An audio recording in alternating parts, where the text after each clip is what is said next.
I'm Alex Ferreras from the Philippines but now living in Canada. At natutuwa ako sapagkat nilako rito ng Panginoon at ang aking pamilya. At itong aking patotoo ay hindi lang para sa mga taga dito, kundi lalo na sa mga taga Pilipinas o kaya sa mga Pilipinong nakikinig nito na ang Diyos ay tunay na mabuti. Bago ako magsimula nun, nais ko muna magbasa ng Bible. Okay? 2 Corinthians chapter 4, verse 8 and 9. Sa magkakabila-kabila ay nanggigipit kami. Gayon may hindi naghinagpis, nangagtitilihan, gayon may hindi nangawala ng pag-asa. Pinag-uusig, gayon may hindi pinababayaan, inilulugmok, gayon may hindi nakasira. Ito ang posibilidad na mangyari kapag namuhay tayo kay Kristo. Maraming mga gustong pumatay sa atin, spiritually and physically. At nangyari sa akin to nung time ng magtatanghali sa highway, parang 401, 2 tao nag-cut sa akin habang ako pauwi dahil susundin ko noon ang asawa ko na magpunta sa mall. Nasa harapan ko na yung 2 tao, hindi ko alam ang gagawin ko. It's terrible na pwedeng mangyari sa'yo. Ang nasabi ko na lang at sa isip ko, proteksyonan ako ng Panginoon. At hindi naman talaga nagkulang ang Lord. Talagang that time na proteksyonan niya ako. Although marami silang gamit, meron silang baby Armalite, meron silang kutsilyo, meron silang baton ng pulis. Lahat nakuha ko yon maliban sa baby Armalite. At lumaban ako sa kanila, but dahil sa dalawa sila, hindi ko na kaya.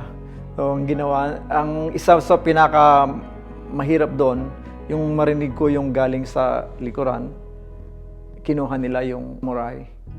And then, siguro yun ang sa tao, kung yun ang makaharap mo talagang, sasabihin mo, ito na yata ang katapusan ko. Namasahin mo, Lord, magkikita na ba tayo? Mayroon nga sa Pilipinas na biro, yung tinatawag na sayo na chi. Na iiwan mo lang yung tsinelas mo, then tumakbo ka na lang. At yun ang ginawa ko, and then pumunta ako sa mall. Kasi alam ko mayroon doong camera para makita kung sino yung taong gustong talagang pumatay sa akin o sumira sa akin. And then pagdating doon, hindi ko alam nakasunod pala yung isa. And then, nilagay dito sa akin ng samurai. At sabi sa akin, kausapin mo yung sino mong gusto mong kausapin kasi nasa telepon ako, kinakausap ko isang kapatiran. Sabi ko, pumunta ka rito sa lugar na to kasi mayroong gusto mong pumatay sa akin. Tapos yung kapatiran natatakot na. Tapos sabi ko, di, huwag kang matakot. Ang Lord kasama natin. At sa kabilang isip ko, kahit sinasabi ko yung kasama natin, baka nga yun ang katapusan ko na kasi nandito yung samurai eh. So, hindi ko alam that time na sabi sa akin, sa salita nila, okay, kausapin mo yung friend mo kung sino man yan. Then after that, I will kill you. Hindi ko alam maingay sa labas kasi ang daming tao. And then yung mama lumabas at paglabas niya, yung pala may dumating na mga pulis at sundalo. Pero hindi pa rin siya na kasi dala-dala niya yung samurai. At yun din ang pagkakataon ko na lumabas. Pero nung nakita ko yung sasakyan ko, sinunog nila.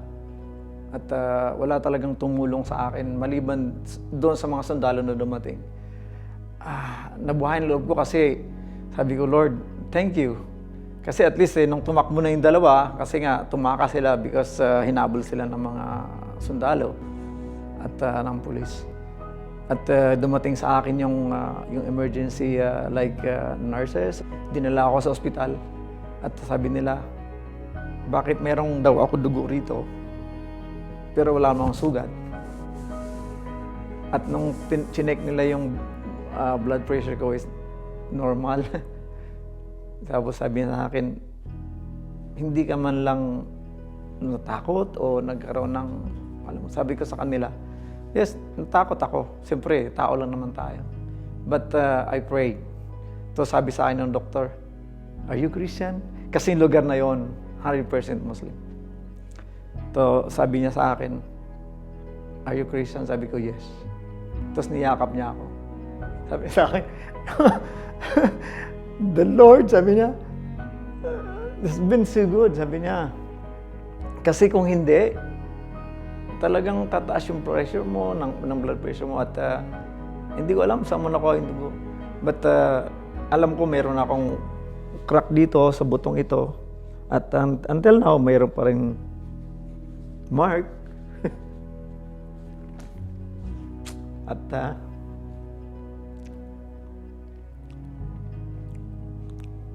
the Lord is so good. At yun din ang naging daan para mapunta kami rito sa Canada. Napakabuti ng Panginoon kasi ang panalangin ko, saan man kami dali ng Lord, gamitin mo kami, Panginoon. Although, matagal ng panahon yon. 1998 siguro, kung hindi nagkakamali, mga 26 years ago. Pero nasa isip ko pa rin ang kabutihan ng Panginoon. Kasi dahil sa pangyayari na yon, doon ko napatunayan na ang Lord ay totoong nagbibigay ng protection.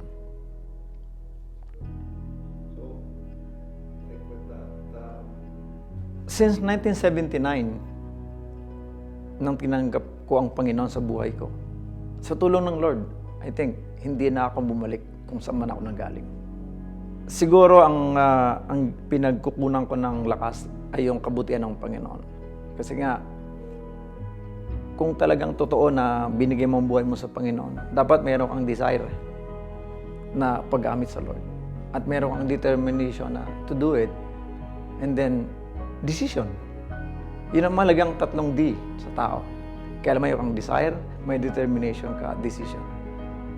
At kung meron ka noon, well, ang Lord na lang ang magkikilos para sa buhay mo sa mga susunod na gagawin niya. Kaya until now, natutuwa ako kasi andito kami pamilya ko sa Canada at ginagamit kami. At natutuwa rin ako dahil ang 2 anak, pangako ko sa Lord yun eh. Sabi ko, Lord, kapag binigyan mo ng anak, ang isa, ibibigay ko sa yung birang tithes.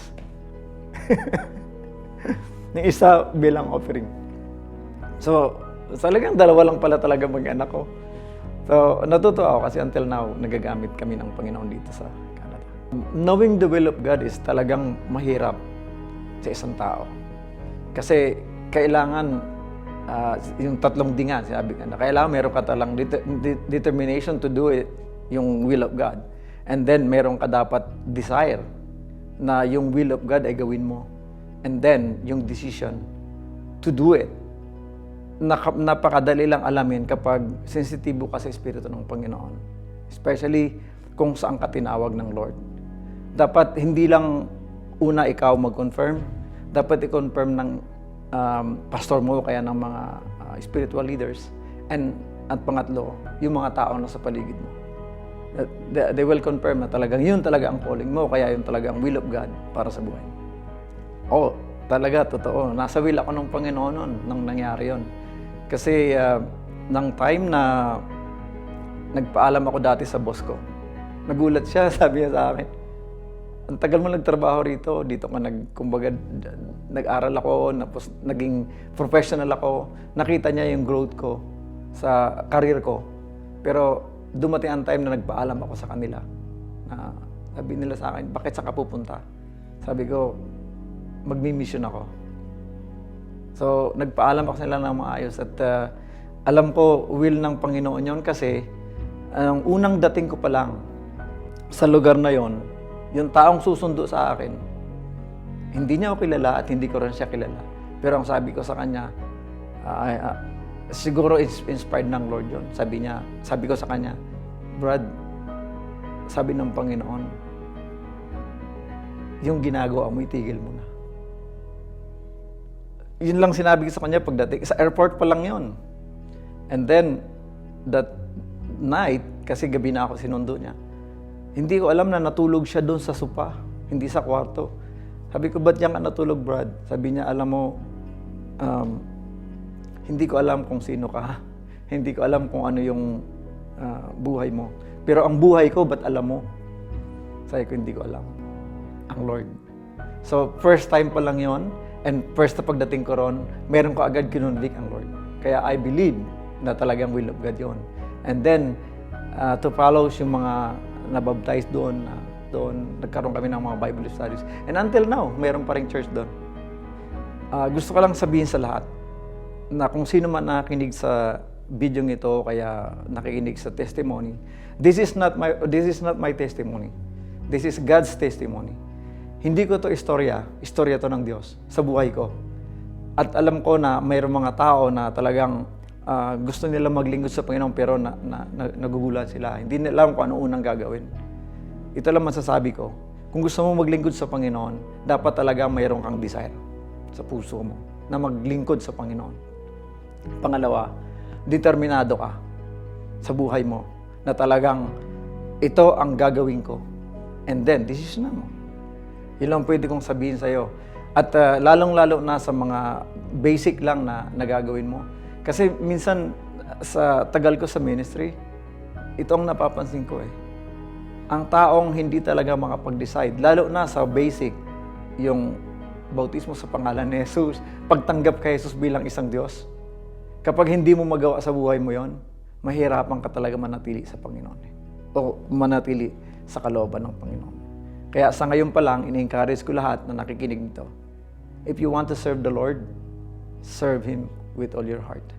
At walang pwedeng makakagalaw sa'yo, katulad ng nagawa sa buhay ko. Lord God, thank you so much, Panginoon, sa buhay namin, sa buhay na aking pamilya, sa lahat, Panginoon, na nakikinig sa video na to, sa testimony na to. Sapagkat alam ko, Panginoon, Ikaw ang nagbigay ng oras at panahon para pakinggan nila ang itong klaseng testimony. Panginoon, Ikaw po ang kumilos sa kanilang buhay. Bigyan mo sila, Panginoon, ng kaisipan na Ikaw lamang, Panginoon, ang talagang kailangan nila upang magkaroon sila ng satisfaction at the same time, Panginoon, kalagahan sa buhay dito sa mundong ito. Maraming salamat, Ama, sa iyong kabutihan sa lahat ng bagay. Kaya po, ikinuklose po namin ang itong klaseng pag-uusap sapagkat alam po namin Ikaw po ang Diyos na hindi nagkukulang at magpakailanman. Sa pangalan ni Jesus. Amen.